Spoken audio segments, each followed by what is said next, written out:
J'avais essayé de ne pas utiliser du tout ma voiture.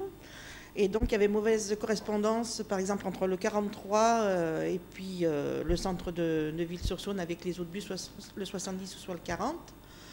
Alors, j'ai résolu un petit peu le problème. Ça fait que je sors quand même ma voiture, je descends jusqu'au parking de Neuville, quoi, et après, je prends le bus, le 70 ou le 40, en fonction des destinations dont j'ai besoin. Comme la ligne 70 et 40, c'est des lignes qui, comme je le disais, amènent sur le centre de Neuville. On amène les gens sur Neuville, et une fois qu'ils sont sur Neuville, c'est un petit peu système D, quoi. C'est soit la marche, soit on arrive à rencontrer quelqu'un qui va nous conduire en voiture. Ou, voilà. Il n'y a pas de dessertes qui vont faire un peu le tour de Neuville. En fait, pour descendre à Neuville aussi, c'est dur. Le marché, les en bas, les magasins, le médecin. Ouais. Ouais. Pour descendre, c'est un peu, mais pour monter avec les courses et tout, ben... C'est pas évident de se déplacer parce que déjà rien que pour aller à Neuville, ça coûte cher. Ça coûte 1,60 € le ticket, autant que pour aller à Lyon. Et je veux dire, quand on fait juste aller-retour à Neuville avec 3 enfants, ça nous coûte 12 €. Ce qui n'est pas évident, c'est de se déplacer d'un endroit à l'autre dans Neuville. Quand j'ai des rendez-vous au collège pour mon fils, je suis obligée d'y aller à pied. Cette année, j'ai mon fils qui est à Dardilly. Et pour aller là-bas tous les matins, des fois, il n'arrive pas à l'heure. Il prend le 43. Il sort de chez moi à 6h30 pour prendre ses cours à 8h, mais toujours, il a de retard. Il descend de l'Écho à Neuville à pied. Il prend 20 minutes. Après, il prend le 43. Il descend à Vèze. Après, il prend le 49. Mais comme le 43, il n'est toujours pas à l'heure, il fait de retard, il y a de bouchons et tout. Comme la semaine dernière, il a 3 retards. Et comme il est en apprentissage, ils ont informé le patron. Et ils ont levé dans sa paye parce qu'il n'est pas à l'heure là-bas, il est en apprentissage. Je suis suivie dans des milieux hospitaliers. Il m'arrive de rester jusqu'à 7 heures par jour dans un bus pour me rendre à Jules Courmont, dû déjà au temps d'attente entre 2 correspondances qui sont beaucoup trop longs, les bus qui ne passent pas, et trop de monde dans les bus, donc qui traînent, qui sont en retard, des choses comme ça. Pour me rendre à Jules Courmont, je prends le 43, puis soit le 70, le 43, je le prends de l'arrêt Le Creuset au pont de Neuville. Puis je prends soit le 70, que je prends à Neuville jusqu'à son terminus La Part-Dieu. À La Part-Dieu, je vais prendre le 47 en face de la bibliothèque et je le prends jusqu'à son terminus Jules Courmont. Donc là, ça représente environ 2h40 de trajet. Voilà. Soit j'essaye de faire un peu plus simple quand ça veut bien marcher. C'est que je prends le 43, donc toujours à Creuset, puisque là, je n'ai pas d'autre bus. Je m'arrête au pont de Neuville. Je prends le 40 jusqu'à son terminus, la pêcherie. Puis de la pêcherie, je prends le 91 pour aller jusqu'à Bellecour. Et à Bellecour, je prends le 88. Voilà.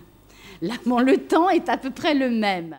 Ce qu'il y a, c'est que, déjà, il est impossible de déterminer le temps de trajet réel dans ces cas-là. Il m'arrive d'arriver 3/4 d'heure à l'avance.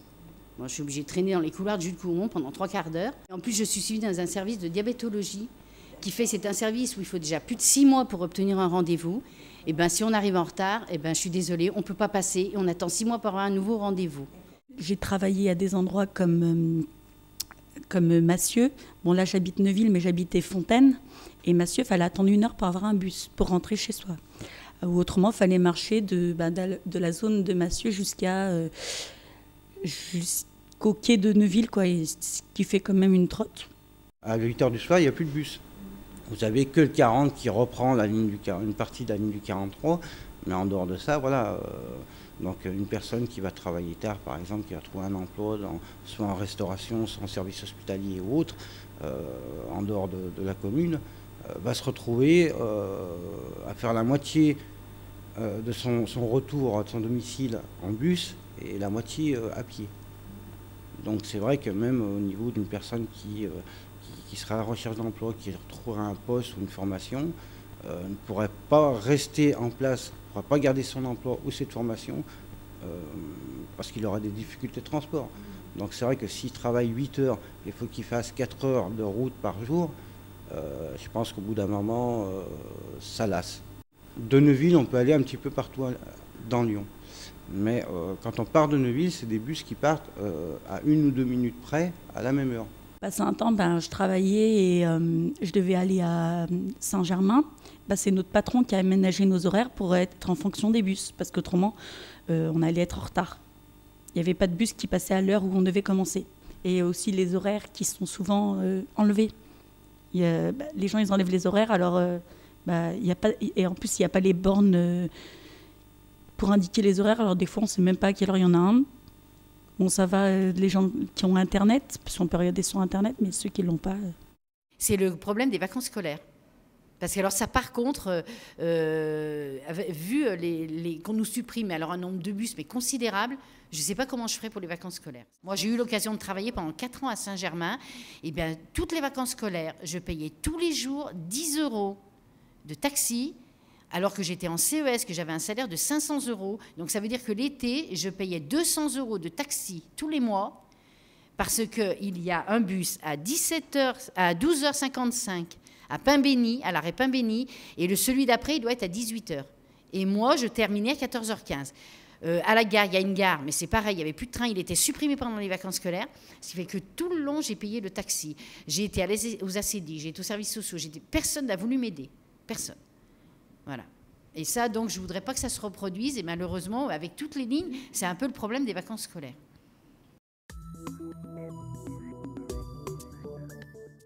Quand on prend un crédit dans une banque, par exemple le 6 du mois, ce crédit, on doit le payer tous les 6 du mois. On ne peut pas déplacer la date, enfin toutefois dans certaines banques.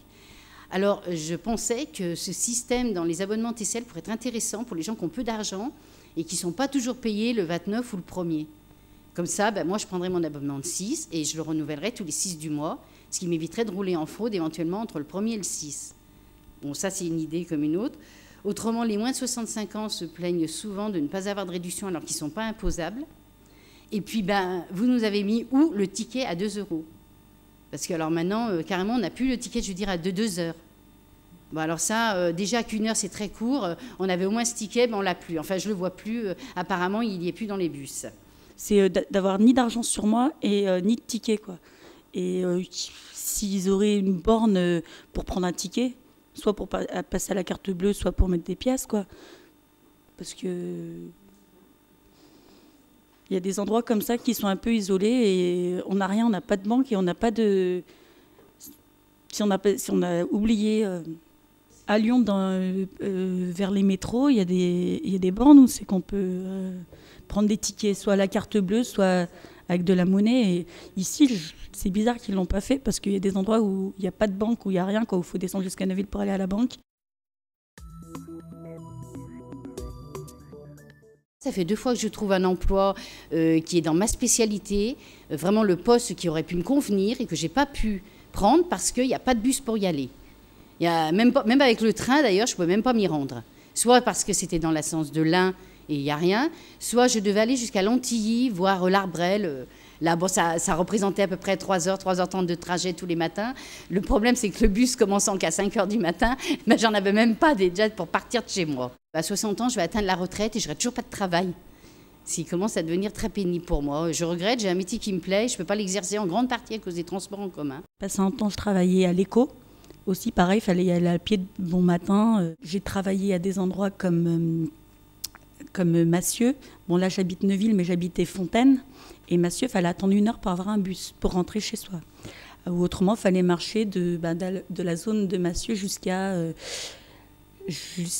quai de Neuville, quoi, ce qui fait quand même une trotte.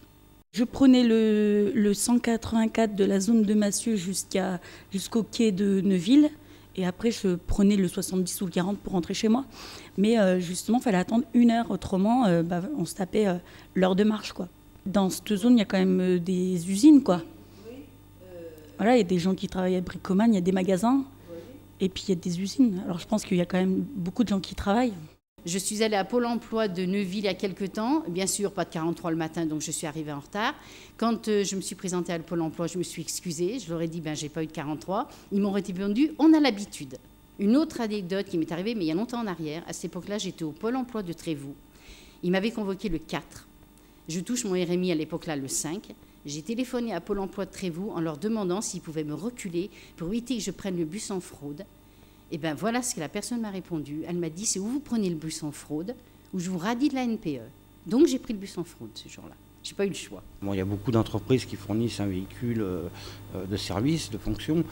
Mais voilà, donc il faut déjà avoir le permis. Et comme je n'ai pas le permis, donc je me retrouve bloqué. Parce qu'il est vrai que bon, j'ai trouvé divers emplois, j'ai eu des propositions. Mais quand on me demande si je suis véhiculé, j'ai un permis, on me dit non, désolé monsieur, on cherche quelqu'un avec au moins avec un permis de conduire. J'ai déjà demandé à la mission locale, ils savent très bien que j'ai pas de travail et si je trouve des aides pour passer mon permis, voilà, j'accepte, je vais pas refuser ça. S'ils me donnent 400 €, donc je pourrais pas ramener. En plus maintenant le permis il fait 1400 je crois. Ouais, à Neuville c'est 1400 et s'ils me donnent le 400, moi je vais ramener d'où les 1000 €. Cap Emploi Service, qui est un organisme qui s'occupe des RQTH, m'a proposé une aide pour passer le permis. Alors c'est bien, bon, ils versent 800 € sur la totalité du permis, mais seulement malheureusement avec les 800 € on ne peut pas passer le permis. Parce que comme ils demandent d'avoir minimum 21 heures pour tenter au moins une fois sa chance, 800 € ça ne suffit pas. Donc en plus maintenant il va falloir que j'aille je ne sais dans quel organisme ou je ne sais par quel moyen pour trouver la suite. S'il y a des aides, on se dit, voilà, c'est une personne qui a une vie de famille, qui a des enfants, qui a un certain âge, qui a besoin de travailler, donc qui va utiliser le permis de conduire comme un outil de travail. Donc on peut lui donner accès à cette possibilité.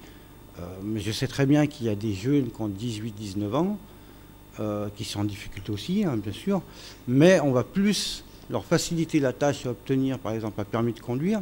Je pense que les jeunes sont beaucoup plus aidés pour passer un permis de conduire que les gens de la génération de Pierre. Disons parce qu'on se base, l'État, tout ça se base beaucoup pour que la jeunesse aille travailler, donc il leur faut un permis de conduire, c'est sûr.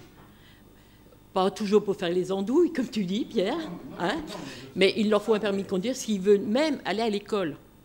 Dans les facultés et tout ça, disons que même pour les gens de Neuville qui habitent l'Aventurière, ceux qui vont en faculté, il leur faut automatiquement une voiture. Et s'ils n'ont pas de permis, ils ne peuvent pas y aller. Le covoiturage, c'est intéressant quand il n'y a pas d'autres moyens de transport. Voilà. Vous êtes en activité pour une entreprise qui vous fait confiance. Le covoiturage, ça marche bien.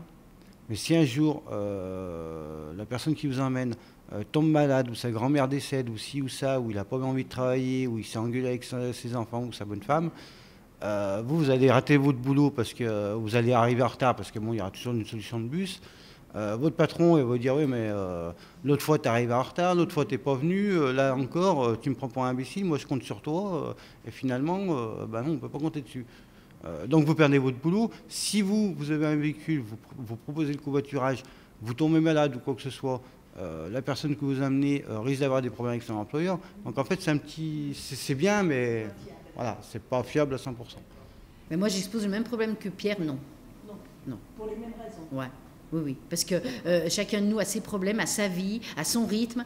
Et le problème c'est que si j'ai il y a des fois, il y a des amplitudes sur le travail. On n'est pas obligé de commencer vraiment à 8h30, on peut commencer un peu plus tôt. Mais là, étant donné que l'heure est vraiment fixe, si c'est pour franchement m'accrocher avec un employeur tous les matins ou un matin tous les 3 jours parce que le monsieur a des problèmes de famille et qu'il n'est jamais à l'heure lui-même, non, je ne prends pas le risque. Par contre, dans le covoiturage, si je trouve quelqu'un qui m'emmène de l'Aventurière à Neuville tous les matins, je prends le risque si l'heure à laquelle il m'emmène est avant celle que moi je pourrais marcher à pied, quoi. Voilà, ou pour revenir, mais ça s'arrêterait à ça dans le covoiturage. Parce qu'on dépend vraiment trop de l'autre. Et dans le cadre d'un emploi, d'un contrat de travail, c'est trop compliqué. C'est trop loin, moi je ne pourrais pas faire 8-6 km tous les jours avec le vélo aller-retour, c'est trop loin, ça fatigue. Ouais, quand il neige, il pleut, il fait froid. En ce qui concerne les véloves, j'ai voulu essayer le vélove, mais le problème, c'est qu'il faut un chèque de caution. Alors moi, en tant qu'interdit de chéquier, ben voilà, pas de vélove. J'habite l'Aventurière depuis plus de 30 ans. Donc, il y a eu quand même des améliorations. Il ne faut pas non plus être toujours négatif. Hein. C'est pour ça, bien sûr, mais il y a quand même eu une nette amélioration par rapport à ce qu'on avait. Hein.